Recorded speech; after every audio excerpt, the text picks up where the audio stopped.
महिमा सदन में उपस्थित हुई हूं तो मुझे न्याय के दो शब्द याद आ रहे हैं, सत्यमेव जयते, यानी विजय हमेशा सत्य की ही होगी। और आज जिस विषय पर हम चर्चा कर रहे हैं वो उसी सही और गलत पर आधारित है।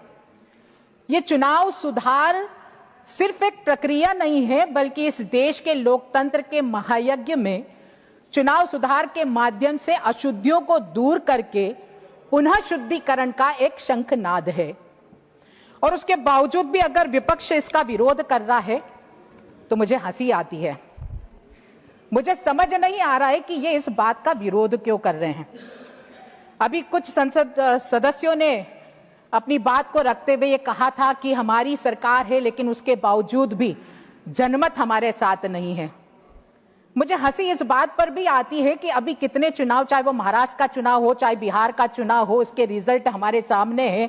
दूध का दूध और पानी का पानी सब साफ है, उसके बावजूद भी उनका ये कहना कि जनमत हमारे साथ नहीं है। उस पर मुझे एक शेर याद आ रहा है जो इनकी स्थिति है कि इनके पांव के नीचे जमीन नहीं है, इनके पांव के नीचे जमीन नहीं है, लेकिन कमाल तो यह है कि इस बात पर इनको यकीन नहीं है। इनको यकीन हो ना हो माननीय उपसभापति महोदय, लेकिन देश की 140 करोड़ जनता को पूरा यकीन है माननीय प्रधानमंत्री आदरणीय मोदी जी के नेतृत्व पर, उनकी सरकार के सुशासन पर, इसलिए जनमत हमारे साथ है। अभी एक और माननीय सदस्य बोल रहे थे, इस चुनाव जो सुधार है हमारे, उस पर बोलते हुए माननीय दिग्विजय सिंह जी ने कहा था कि वन नेशन वन इलेक्शन सही नहीं है।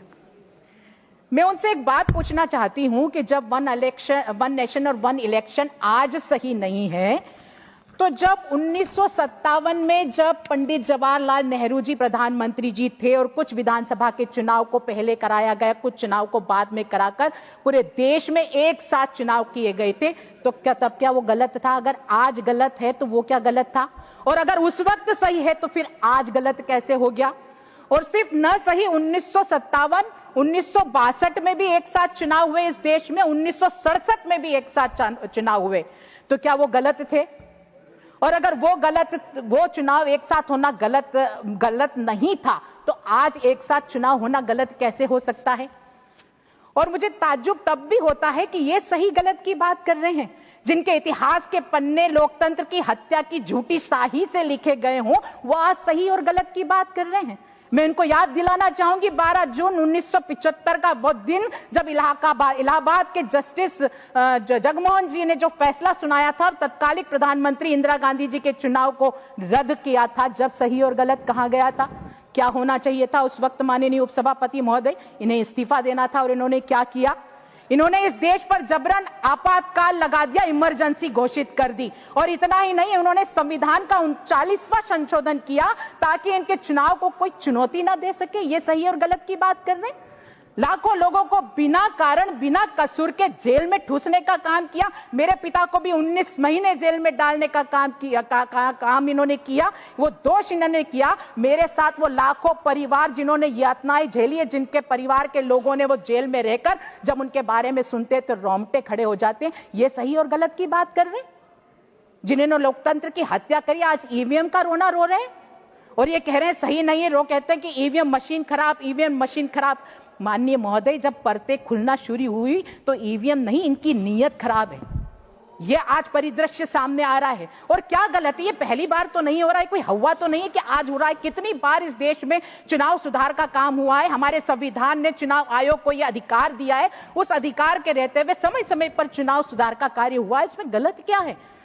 उसमें इनको क्यों तकलीफ? माननीय दिग्विजय सिंह कह रहे थे कि हमें प्रमाण देना पड़ेगा, हमसे प्रमाण लिया जा रहा है। अरे डर तो उन्हें होना चाहिए जिन्होंने चोर दरवाजे से इस देश में प्रवेश करने का काम किया, जिन्होंने झूठ की स्याही से दस्तावेज बनाने का काम किया, उनको डर होना चाहिए। जो भारतीय सच्चे हैं उन्हें किस बात का डर? जो इस देश के नागरिक हैं उन्हें किस बात का डर? जिनके प्रमाण अगर सत्य है उन्हें किस बात का डर? ये पश्चिम बंगाल की बात कर रहे हैं, उनके सीमावर्ती जो जिले हैं माननीय महोदय, उसमें जाकर जरा देखिएगा अप्रत्याशित तरीके से जो जनसंख्या में वृद्धि हुई, क्या वो वास्तविक है? नहीं, वो इनकी तुष्टीकरण की राजनीति का एक नतीजा है माननीय महोदय। जो इनको ये डर नहीं है कि हमारे लोगों के वोट नाम कट जाएंगे, सच्ची भारतीयों का के साथ अन्याय हो गए। इनको अपने वोट बैंक की चिंता है, उनको उन घुसपैठियों की ज्यादा चिंता हो रही जिनके दम पर अपनी राजनीतिक रोटियां सेकने का ये लोग काम कर रहे हैं। माननीय महोदय, उस बात का डर है। उन्हें भारत के अधिकार, भारत के लोगों की चिंता नाम मात्र नहीं है, उन्हें तो सिर्फ अपनी चिंता है। और मैं तो इनको बताना चाहूंगी कि अगर देश में सत्य हो रहा है, सही चीज हो रही है, तो उसमें इनको निराशा नहीं होनी चाहिए। बहुत आरजू थी इन्हें हमें बेनकाब करने की, मगर जब खुद के चेहरे से नकाब फूटा तो हंगामा हो गया। ये हंगामा कर रहे हैं कि ये क्यों हो रहा है, ये क्यों हो रहा है, ऐसा क्यों नहीं होना चाहिए। और मैं तो आपको बताना चाहूंगी माननीय महोदय कि ये जनमत की बात कर रहे हैं, हंगामा इस बात का भी है कि ये जो चुनाव सुधार का कार्य हो रहा है, क्योंकि 2004 से ईवीएम की मशीन, अभी ये रोना रो रहे